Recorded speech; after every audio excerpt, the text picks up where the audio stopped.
This is That Guy Jig Sports Podcast. I am him, JIG. Subscribe, rate, or review. Amazon, Apple, Spotify, or wherever you get your podcast. Check us out. Don't forget about the Instagram at That Guy Jig. Jigsaw Jimmy 17 on the YouTube. Depending on the fantasy football league you're in, you have 2 to 3 weeks. 2 to 3 weeks, and we're in the playoffs. And it is time to chase immortality. At this point, we are looking at any waiver wire moves that can really solidify our team as far as depth and as far as points. We need it. If you can find it, if you can breed it, get it. Because that's what we need at this point. The playoffs are around the corner, folks. There's guys that if you have them on your team, you're feeling good. If you have a Saquon Barkley on your team this year, you're feeling like Saquon is having a year in which he can lead you to a championship. If you have Saquon Barkley on your team, you're feeling good. You're feeling really good. If you have Jamar Chase, Joe Burrow, you're feeling good.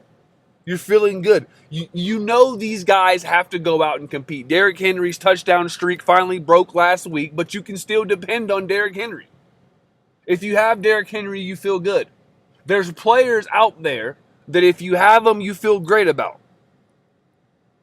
Now, on the opposite side, if you're not looking at the playoffs, then you're looking into next year. You're already adding people on the do not draft board. I myself have added people on the do not draft board already. There are certain people that unless they are in a new environment, unless they change teams, I cannot foresee myself drafting again, not only because of performance of this year, but lack of availability. See, for me, I'm more likely to not draft a guy who was unavailable versus a guy who just didn't produce. If you're unavailable, you're literally no good to me. If you didn't produce, it is what it is. See, football is a game of variables. There's 11 guys on the offense and 11 guys on the defense. And you need at least 8 to 9 guys doing their fucking job correctly for a play to work. That's what you need. You need 11 bullets or you need 11 guys on the same page. Regardless, you need 11. And that's what makes football a little bit more different than most sports. And that's why I say, if you underproduce, I can live with that. I can live with the underproduction because at least you were there to produce. But if you're not available, if you're not around, if every time I look up there's a Q next to your name or a O, if you spent time on that IR, I am not drafting you because availability is the best ability. So like I said, a couple weeks left, folks. Week 13, happy Thanksgiving. Happy Thanksgiving and happy birthday to my grandmother. Today's my grandma's birthday.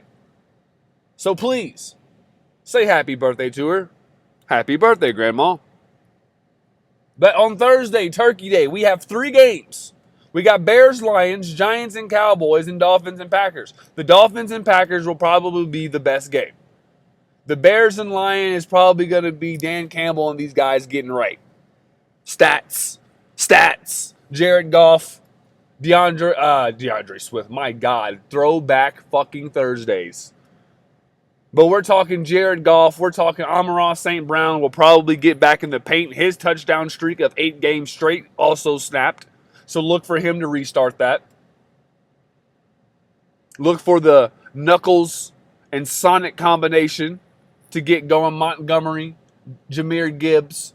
Look for Sam Laporta to, get a little something going. He's been having some off weeks. It's time for him to get back right. Like I said, this is a get-right game for the Lions. Home game, Thanksgiving. You know Dan Campbell's going to want to put on a show. You know that. And when you're looking at the Bears and you look at them, what they were able to do last week with DJ Moore, with the offense, Caleb Williams did pretty good. They are able to pass that ball, to get the ball around. Now, if they're able to get the ball around, the Lions secondary does have holes. This Lions secondary isn't the greatest in the world. So with the weapons that the Bears have, If they're able to get the best of the Lions secondary, which us people in fantasy football, that's what we want. We love points, we love production. So we're praying for the best offensive side of the Bears to show up. I'm hoping that this game is high scoring. The over-unders right now are at 49. Not bad. It could get up there. And with the way the Lions have been playing, they could score 49 points by them damn selves.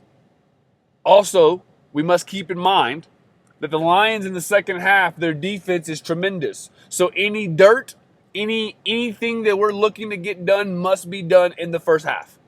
Any touchdowns, Cole Met, DJ Moore, Roma Dunze, Keenan Allen, any of these touchdowns must be done in the first half because the Lions' second half defense has been nothing short of God tier. It's been championship winnable defense, and that's what you need. Giants and Cowboys, this is going to be a fucking poop deck. This is going to be the shit bowl. Two shitty organizations going head-to-head. Don't be surprised if the Giants win. The Giants have nothing to play for, but this is something to play for. You can at least get 3 wins. I mean, my God. You got 7 games left in the season. It's not early enough to really start shitting the bed and just flushing it. You know what I mean? You got to have some type of resilience. People are playing for contracts. People are playing for roster spots. So there is something indeed to play for. So that's what it's going to come down to. And like I said, the Dolphins and the Packers, this game is probably going to be the best game of the day. But jumping back to that Giants and Cowboys, everybody's available.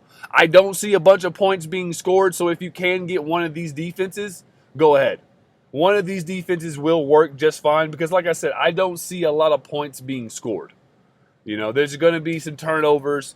Tommy DeVito and those guys. There's going to be some opportunity for some people to do some things in this game.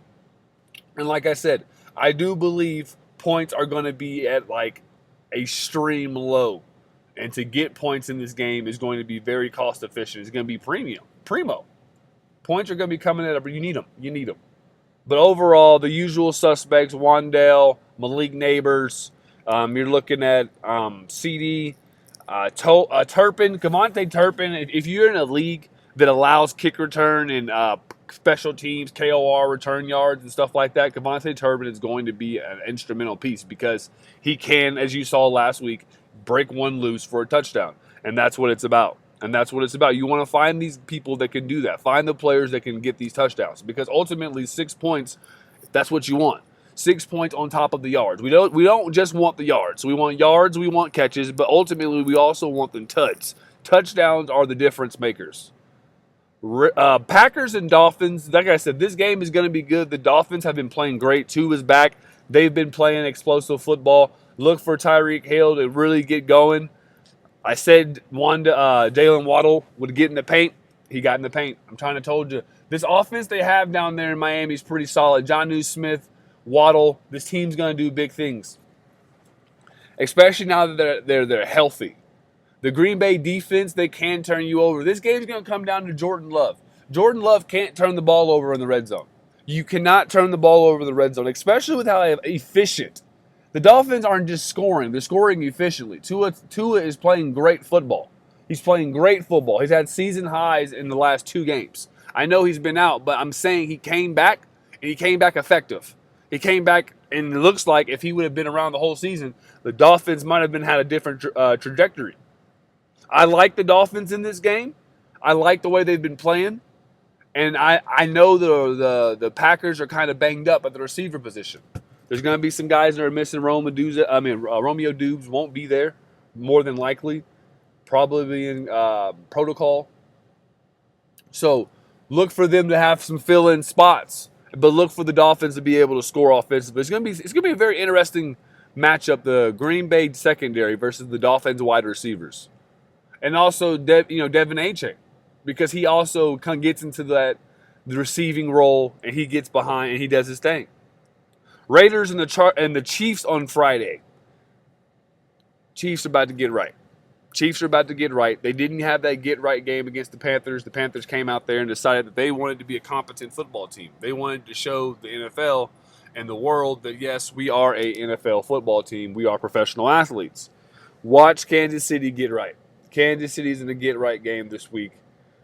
Friday afternoon. This is one of them. This is one of those Black Friday shopping games. So expect an ass whooping. Now we get to Sunday. Sunday fun day. The early slate. It's thick. It's thick. We got some good games. We got Chargers, Falcons. I like this one. I like everybody in it. Kirk Cousins, he should have a bounce back game. They had the bye week last week, so they should be able to bounce back. They should have new pieces in place, new plays, formations, figuring it out, and they should be able to go in there and have a good game. Do they get the win? I don't know. Chargers defense is pretty solid. They played the Baltimore pretty good, so I'm using that as my tap. I'm using that as my measuring stick on what I believe that they're going to be able to do against this Falcons team who really underwhelmed the last time we saw them versus the Broncos. That's not what we expected. Maybe we see something different. But as far as players in fantasy football, we're playing everybody. Quinton Johnston went back to his old ways. You know what? Sometimes crackheads, they have relapses. So what I'm saying is he relapsed. Hopefully he gets back on that straight path that he was of doing great things and bringing us points. Steelers and Bengals, must-win game for the Bengals. Must-win game for the Bengals. If the Bengals lose this game, they are out of the playoff hunt all the way. Right now, it doesn't look like they're, safely in it, but I can tell you this much. If they lose on Sunday, they're going to be out of it for sure. Pittsburgh has had a very easy schedule starting off this season. They've had a very, very good they're a good football team, don't get me wrong. But at the same time, they're going to start playing some tougher opponents back-to-back. And like I said, the Bengals are desperate. This is must-win for Cincinnati. Everybody's in play for both teams, especially if you're a Steelers fan. If you're a Steelers fantasy football owner too, you're playing Najee, you're playing Pickens, you're playing Pat Freiermuth, you're playing Russell Wilson because this Bengals defense is terrible. They give up points. 47 points is the over-under, so they're expecting some points. Get in there. Get into this game. This is the game you want to get into. Cardinals and Vikings, Justin Jefferson's about to go ham and cheese melt. Listen to me well. Justin Jefferson's about to go crazy. You remember when Jamar Chase had a bad game and then he played against the Cardinals? What did he do that next game? He had 3 touchdowns. Justin Jefferson, 3 touchdowns. Mark it down now. Justin Jefferson, 3 touchdowns. Mark it down now. Vikings win. They cover. The Cardinals are about to start reeling. The new Call of Duty came out. This is a real thing with Kyler Murray. We've seen this year in and year out. I don't know if this is true. The guy's not focused, but there is a direct correlation with this. This is facts. He plays bad right now. The Cardinals were doing good. They were up 6-5 now, going on the road to Minnesota, 9-2, looking to further their playoff position, further their NFC lead over some people. Look for the Vikings to get up big. I like the Vikings, and I like Justin Jefferson, 3 touchdowns. Mark it down. Colts and Patriots, this is one of those games that's going to be high scoring. It's going to be a high scoring game. Mark my words, just because this is one of those games where you're not expecting much. But the Patriots receiver, Demario Douglas, if you can get your hands on him, Kendrick Bourne, if you can get your hands on these guys at a receiver, you might be happy. Hunter Henry should have a solid game against the Colts. As far as the Colts wide receivers, you like them. You like Jonathan Taylor. You like everybody in this game. They got the over-under at 43, but I'm telling you that's fool's gold. It's going up higher than that. This game is going to be in the 50s. The over-unders will hit the 50s in this game. I truly believe both of these teams don't have much to play for. Anthony Richardson has to start putting up points. He has to start showing that this offense can move with him at the helm. Jets and Seahawks, this is a terrible, terrible day for a Jet. You brought Aaron Rodgers in with the hopes of something, and he's brought you the complete opposite. The guy has brought you the complete opposite. The Seahawks look to build. The Seahawks look to get better. I like the Seahawks. I like DK. I like Kenneth Walker. I like Jackson Smith and Jigba. I like Devontae Adams. I like Breece Hall. This should be a solid game for fantasy football production. Points-wise, don't expect too many points. If you can get your hands on one of these defenses, that's fine, because in fantasy football, we get docked for points. We don't get docked for yards. So this is one of those games where you could get away with playing one of these defenses in a pinch, because I don't expect many points to be scored in this game. It seems like the Jets have checked out, and it seems like Aaron Rodgers is looking for his next team. So I don't expect many points. Moving on, Titans and Commanders. This is a game where the Commanders need to get right. But at the same time, I'm warning you, be weary. This Titans defense is good. This Titans defense is good. That secondary is good. Jaden Daniels is still a rookie. So he could have a bad game this game. The Titans could actually go in there and upset them. They could go in there and upset them, or at least cover the spread at 6 points. 44 is the over and under. The Titans have been scoring. They've been scoring more points. And like I said, that defense is a solid defense. We're looking at a solid defense going against a solid offense. This is going to be a good game. Overall, this might be one of those games where we look back and say this game was a lot closer than we expected. But don't be surprised if the Titans go in there and pull off an upset. Texans and Jaguars. CJ Stroud's got to get right, folks. Sophomore slump's here. The sophomore slump is real. And you cannot fault the Texans. They've done everything to make this young man successful. They brought in new receivers. They brought in new offensive linemen. They brought in a new running back. They did things to make CJ Stroud more successful. This just goes to show you that the NFL is the real deal. This goes to show you that the NFL has a lot of skill, a lot of talent. And you may be able to fool me once, but fooling me twice is going to be a lot harder. And the third time, I don't think you're going to get it done. But C.J. Stroud has done what a lot of quarterbacks go through. Sophomore slump. You just got to go in the offseason, get better, stay true to the game, keep giving that big brother advice. But now you got to give it to yourself, C.J. No one's giving you the big brother advice, C.J., so you got to give it to yourself. You have to give it to yourself. And you got to stick to the grind. You're going to the playoffs. You know that. So stick to the grind and, push this thing through. And some people might need you in fantasy football at quarterback. So, push this shit through. The good thing for this, the Jaguars defense has let everybody got right. I think the Jaguars played one competent football game this year. Other than that, they've been pretty dog shit. So with that being said, look for the Texans to get right. Look for Joe Mixon to get back in that paint. Look for C.J. Stroud to fix that touchdown to interception ratio a little bit. Rams and Saints, big game for the Rams. Big game for the Rams. Rams need this win. Division game. They have to win this game. This is a conference game. Sorry, not division. Conference game. They have to win this game. They need this game. Look for everybody for them to get right. This is going to be a high-scoring game. 50 points is the over and under, and I expect it to be around that. Look for Alvin Kamara to get in the paint. I say this a lot. I hope he really does. I hope he gets in the paint. Taysom Hill's been vulturing. He had 3 of them the last time we saw this team play. Taysom Hill's going to be involved, folks, for the rest of the season. Do not be surprised. Taysom Hill will be involved. For this game overall, Puka, Cooper Kupp, Marquez Valdez-Scantling, you're looking at Alvin Kamara, Taysom Hill, the usual suspects in this game. This is what it has to be. This is what it needs to be. Buccaneers, Panthers, Buccaneers are going to be on this get-right train. The same thing they did to the Giants, look for them to do the same thing versus the Panthers. I don't see anything changing. I hope nothing changes because I don't want to be wrong for you guys' sake, guys. I listen, hit the subscribe button. Gotcha. Hit the subscribe button, please. Tell a friend to tell a friend that this guy, Jig, does this shit. I do this. Listen, Panthers are going to get right. Mike Evans is going to get right. Everybody's going to get right. Good game right here. Division game. Look for the Buccaneers to get right. Smack the shit out of them. If you can get your hand on the Buccaneers defense again, get your hand on the Buccaneers defense again. They're going to have a good game. Game of the fucking week. Last 2 games right here, okay? Eagles and Ravens. Eagles and Ravens. I don't think it gets bigger than this. So I'm going to save this game for last. 49ers and Bills. Josh Allen's about to go crazy.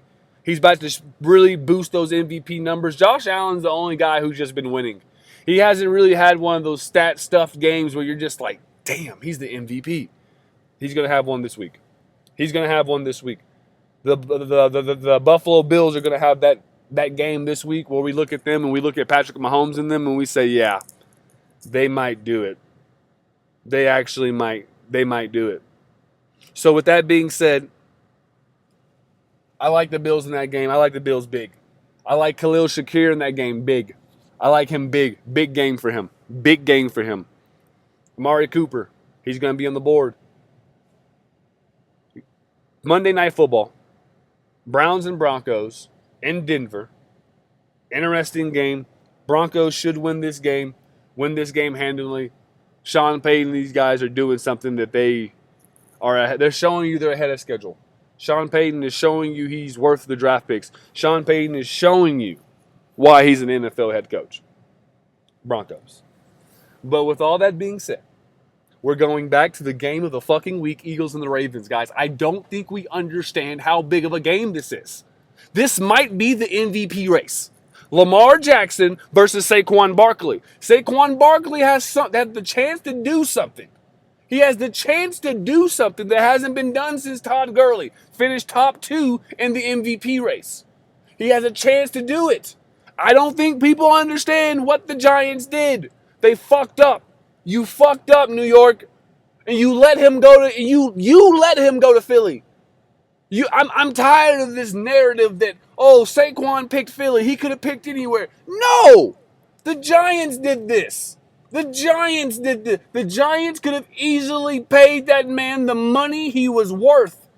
But they didn't want to do it. They didn't believe that he was going to get the money on the market. And the Philadelphia Eagles said, hold my fucking beer. And they paid that man the money that he was worth. The NFL is a crazy game. It's a crazy game.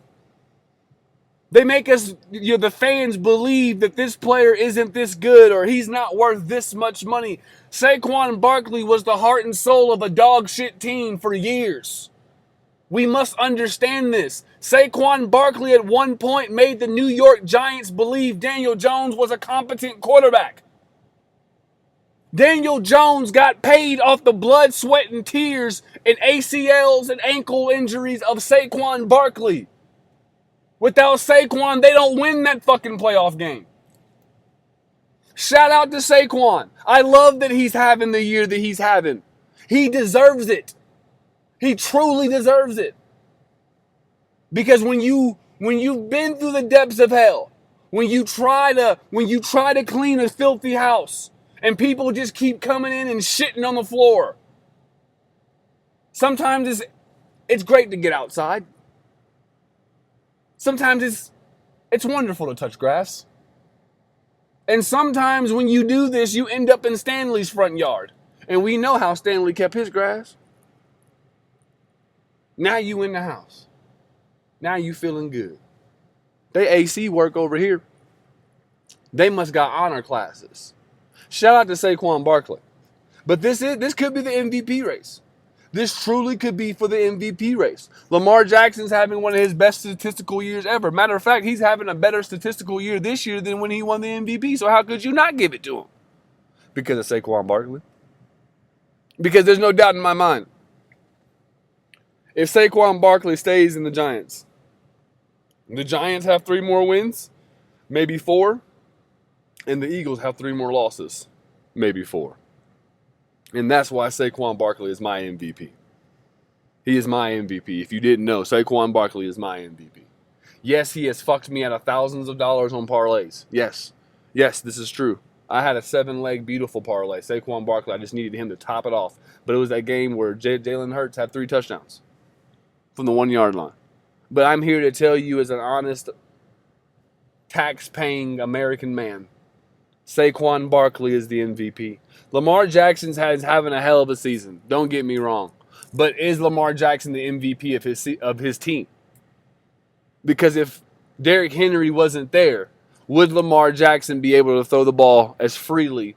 Would the play action be as effective as it is if Derrick Henry wasn't there? These are questions that you must ask yourself before you get upset about what I'm saying. The Ravens have every receiver that he could want. I mean, yeah, there's definitely you could get better. I'm not saying Deontay Johnson's the best, but you got Deontay Johnson, Zay Flowers, Rashard Bateman, Tywin Clutch Wallace, Mark Andrews, Isaiah Likely. You got a receiving core. You got 7 guys that can catch a ball pretty well and run pretty fast afterwards. So he's in a good spot is my point. But Saquon, what he's done for the Eagles, what he's done for this organization, I'm just saying, man, this game, winner takes MVP. Winner takes MVP. And you know what's even more poetic? The Ravens have a great run defense. So if Saquon goes crazy against this run defense, that's who it is. But you know what else it is? It would be awesome if you push that subscribe button. Tell a friend to tell a friend. That guy Jig, he's on one today. He's on one. It's Turkey Week. Make sure you tell your loved ones you love them and that you're thankful for them.